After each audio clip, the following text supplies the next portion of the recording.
Good morning friends. हम fluid dynamics section 4 कर रहे थे from syllabus of BSc maths honours MDU final semester. हम अपने काफ़ी टॉपिक्स कवर कर चुके थे और आज का हमारा टॉपिक है मिलने थॉमसन सर्कल थ्योरम। तो मिलने थॉमसन सर्कल थ्योरम एक नेमिंग थ्योरम है। एग्ज़ाम में बहुत कम चांस है कि इसकी स्टेटमेंट आपको गिवन आए।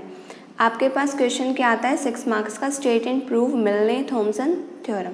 तो इसकी स्टेटमेंट भी आपको खुद करनी है और प्रूफ भी खुद। प्रूफ और स्टेटमेंट बहुत ही ज़्यादा इजी हैं और लेंथी भी नहीं है, बहुत छोटे हैं। तो सबसे पहले देखिए हम स्टेटमेंट को देखते हैं। थ्योरम की स्टेटमेंट है let F Z be the complex potential. आपको मैंने कॉम्प्लेक्स पोटेंशियल के आर्टिकल में बताया था कि डब्ल्यू को हम एफ जेड से क्यों डिनोट करते हैं, क्योंकि ये जेड का फंक्शन है और जेड का फंक्शन किस तरीके से है वो भी आपको मैंने एक्सप्लेन किया था। For a flow having no rigid boundaries and such that there are no singularities within the circle z is equal to a। यानी कि देखिए एक a रेडियस का हम सबसे पहले तो एक सर्कल बनाते हैं, ठीक है।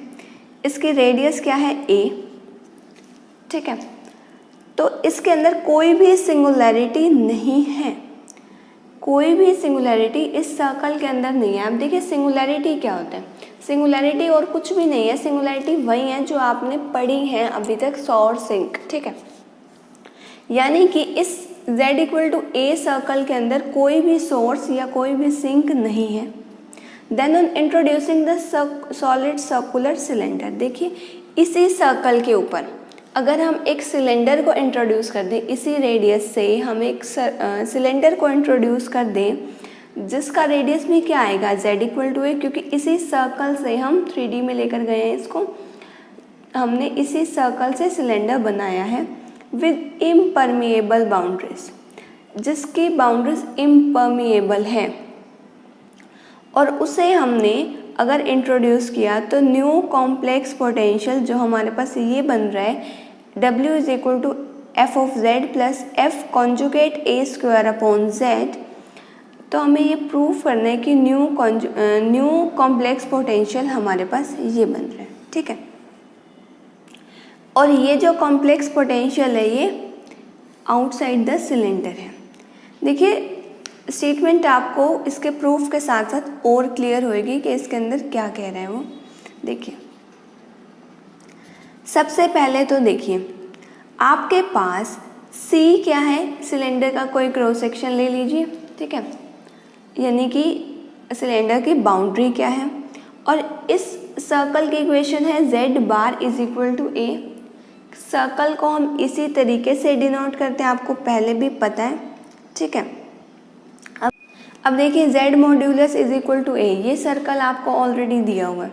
z मॉड्यूलस की वैल्यू आपको पता है क्या होती है, z bar is equal to a square, ठीक है। क्योंकि इसी का ही हम मोड लेके z modulus is equal to a बोल देते हैं। यहाँ से अगर हम z बार की वैल्यू निकालें तो हमारे पास आएगा a स्क्वायर अपॉन में z, ठीक है। ये z बार की हमें वैल्यू क्यों निकालनी है, क्योंकि यहाँ पर जो a स्क्वायर बाई z है ताकि हम इसकी वैल्यू रिप्लेस कर सकें z बार से, ठीक है। और z बार होता क्या है, z की इमेज, ठीक है। अब आप देखिए अगर मैंने यहाँ पर कोई पॉइंट ले लिया z, ठीक है। z मैंने देखिए पॉइंट कहाँ पर लिया, आउटसाइड द सिलेंडर। z मैंने पॉइंट कहाँ लिया, आउटसाइड द सिलेंडर। तो इसकी इमेज कहाँ आएगी, इतने ही डिस्टेंस पर अंदर, इतने ही डिस्टेंस पर अंदर। यानी कि ये डिस्टेंस इस सर्कल से ये डिस्टेंस और ये डिस्टेंस सेम होगा। This is z bar and this is z, ठीक है। तो आपके पास अगर z bar outside the cylinder है तो z कॉन्जुगेट यानी कि उसकी इमेज कहाँ आएगी, सर्कल के अंदर, ठीक है। देखिए आपको ऑलरेडी स्टेटमेंट के अंदर दिया क्या हुआ है, that all the singularities of f of z lie outside C। इस सर्कल के बाहर लाई कर रही हैं सारी के सारे सिंगुलैरिटीज, ठीक है। यानी कि कहाँ पर, z bar greater than a पे, z modulus is equal to a, ये तो इक्वेशन है सर्कल की, और z modulus is greater than a, ये इक्वेशन है आउटसाइड द सर्कल की। z modulus less than a equation है इनसाइड द सर्कल की। एफ जेड की सारी सिंगुलैरिटीज़ बाहर लाई कर रहे हैं, ये आपको बहुत अच्छे से पता है। यानी कि देखिए यहाँ पर अगर हम इसी z को ए स्क्वायर अपॉन जेड से रिप्लेस कर दें, अगर मैं इस z को ए स्क्वायर बाय जेड से रिप्लेस कर दूँ तो देखिए क्या आएगा। तब देखिए क्या आएगा, आपको हर जगह z को ए स्क्वायर अपॉन जेड से कंपेयर करना है। देखिए ए स्क्वायर पे तो मॉड्यूलस भी लगाने की ज़रूरत नहीं है, पॉजिटिव टर्म ही आएगी, upon Z is greater than A आएगा। ठीक है, अब आपको इसको सॉल्व करना है। इसको सॉल्व करके देखिए क्या आ जाएगा, z bar is less than A. ठीक है, z bar is less than A आ जाएगा क्योंकि ये z बार गया वहाँ पे और एक a से a कैंसिल। यानी कि आप क्या कह सकते हैं, z ए स्क्वायर अपॉन जेड की सारी सिंगुलैरिटीज़ इस सर्कल के अंदर लाई करती हैं। अब ध्यान से देखिए, आपने ये तो कह दिया कि all singularities of F of A square by Z occur in Z less than A. ठीक है, अब ए स्क्वायर बाई जेड, ठीक है, इस पे फंक्शन ऑपरेट करने के बाद सारी सिंगुलैरिटीज़ Z modulus less than A, यानी कि इनसाइड सर्कल एग्जिस्ट कर रही हैं। ठीक है, सिमिलरली देखिए इसी तरीके से अगर हम करें तो all the singularities of F bar A square by Z भी जेड लेस देन ए के अंदर ही लाई होंगी। ठीक है, अगर F conjugate A square by Z की सारी सिंगुलैरिटीज़ भी इसी रीजन के अंदर आएंगी तो F bar A square by Z की कोई भी सिंगुलैरिटीज़ इसके बाहर नहीं जाएगी, यानी कि जेड बार ग्रेटर देन ए में नहीं आएगी क्योंकि F bar A square by Z की सारी सिंगुलैरिटीज़ इस सर्कल के अंदर हैं। ठीक है, तो F bar A square by Z has no singularity in Z modulus greater than A, क्योंकि उसकी ऑलरेडी सारी सिंगुलैरिटीज़ उस सर्कल के अंदर है, तो उस सर्कल के बाहर तो एक भी नहीं आई ना। ठीक है, तो आपको सिर्फ यहीं तक का कंसेप्ट समझने वाला था। अब इसके बाद देखिए बहुत इजी सा काम है।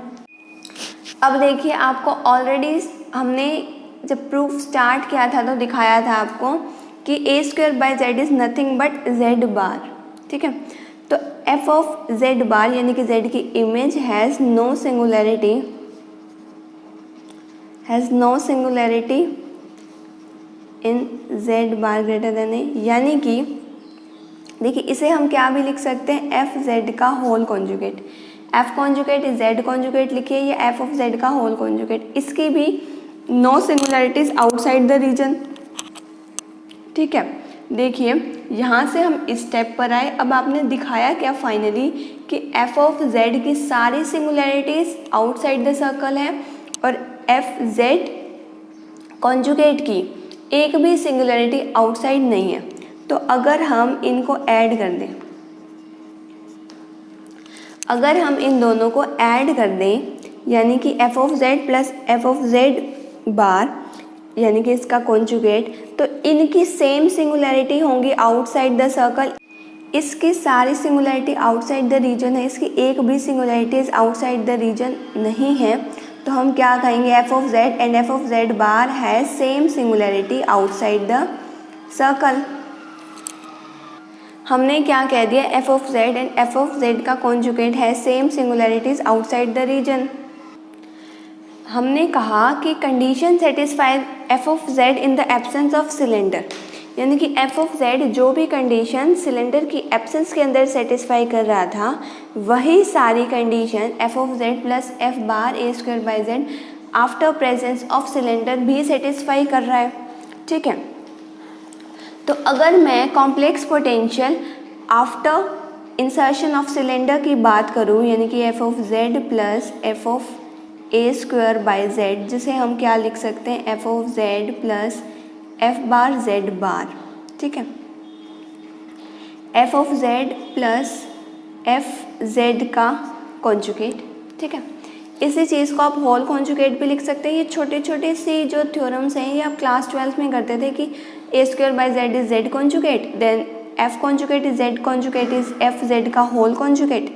इसके बाद देखिए किसी भी कॉम्प्लेक्स नंबर को उसी के कॉन्जुगेट से जब हम ऐड करते हैं तो प्योरली रियल क्वांटिटी आती है। देखिए यहाँ पर रियल क्वांटिटी कैसे आई। मान लीजिए आपके पास कोई कॉम्प्लेक्स नंबर है 2 + 3 आयोटा, उसका कॉन्जुगेट जब आप लेते थे 2 - 3 आयोटा, पता है कि ये इसका कॉन्जुगेट तो यही होता है, यानी कि कॉम्प्लेक्स का साइन चेंज। ठीक है, अब देखिए इन दोनों को ऐड करते थे तो रियल क्वांटिटी ही आती थी। उसी रिजल्ट से मैंने लिख दिया प्योरली रियल क्वांटिटी मेरे पास आएगी। अब क्योंकि प्योरली रियल क्वांटिटी आएगी तो फाई प्लस आयोटा साई मेरे पास क्या आ गया, real, purely real. Purely real है तो आयोटा का कोफिशिएंट 0, साई की वैल्यू 0। प्रीवियस एग्जाम्पल में भी मैंने आपको दिखाया था, अगर मैं साई को कांस्टेंट दिखा दूं यानी कि स्ट्रीमलाइन बन जाती है। ठीक है, तो मैं क्या कह सकती हूँ, इस केस के अंदर साई 0 आ रहा है, यानी कि इसने क्या प्रूव किया, ये जो सर्कुलर सिलेंडर था जिसकी इक्वेशन थी z मॉड्यूलस = a, ये और कुछ नहीं बल्कि स्ट्रीमलाइन है। साई कांस्टेंट होते ही हम कह देते हैं स्ट्रीमलाइन, और फाई कांस्टेंट होते ही हम कह देते हैं कि इक्वी पोटेंशियल सरफेसेस हैं। इस सेक्शन में आपने ज़्यादा स्ट्रीमलाइन का ही देखा और इक्वी पोटेंशियल्स के बारे में आप सेक्शन 1 के अंदर देखेंगे। तो z मॉड्यूलस = a। ठीक है, ये क्या बन गया आपके पास, स्ट्रीमलाइन, और ये था क्या, सर्कुलर सिलेंडर की इक्वेशन थी। ये हमारे पास क्या बन गया, स्ट्रीमलाइन। सो हम क्या कह सकते हैं, जो हमारे पास C था, C जो सरफेस था, C ही क्या था, स्ट्रीमलाइन। ठीक है, so the new complex potential justifies the fluid motion, hence the circle theorem is proved. अब देखिए अगर हम इस थ्योरम का कंक्लूजन निकालें, मिलने थॉमसन सर्कल थ्योरम का, जो एग्ज़ाम पॉइंट ऑफ व्यू से बहुत ज़्यादा इंपॉर्टेंट है और काफ़ी प्रीवियस ईयर्स में आ चुकी है। मैं आपको बता दूं 2017, 18, 16 में आ चुकी है ये ऑलरेडी, आई थिंक 19 में भी आई थी। तो देखिए आपको इसके अंदर क्या देखना होता है कि सबसे पहले तो एक सर्कल था हमारे पास z कॉन्जुगेट = a, उससे हमने एक सिलेंडर इंट्रोड्यूस किया और दिखा दिया f(z) + f(z) बार का, इनके इन दोनों को अगर हम ऐड भी कर दें तो उनके पास सेम सिंगुलैरिटीज़ हैं। उसके बाद हमने w की वैल्यू निकाली, प्योरली रियल क्वांटिटी आई। रियल क्वांटिटी इसका मतलब साई = 0, साई = 0 आते ही आपके पास स्ट्रीमलाइन बन गया। ठीक है, तो आपको एक तरीके से स्ट्रीमलाइन तक ही पहुंचना था, आपको साई की वैल्यू को कुछ कांस्टेंट दिखाना था और आपने 0 ही दिखा दिया। ठीक है, तो 0 इज ऑल्सो एन कांस्टेंट, तो आपकी सर्कल थ्योरम प्रूफ। तो आज की वीडियो में यहीं तक, नेक्स्ट वीडियो में हम अपना नेक्स्ट टॉपिक देखेंगे। तब तक के लिए आपको अगर इन वीडियोस के अंदर कोई भी डाउट हो तो you can ask me in comment section. Thank you so much for watching my videos and giving me a lot of support. Have a nice day.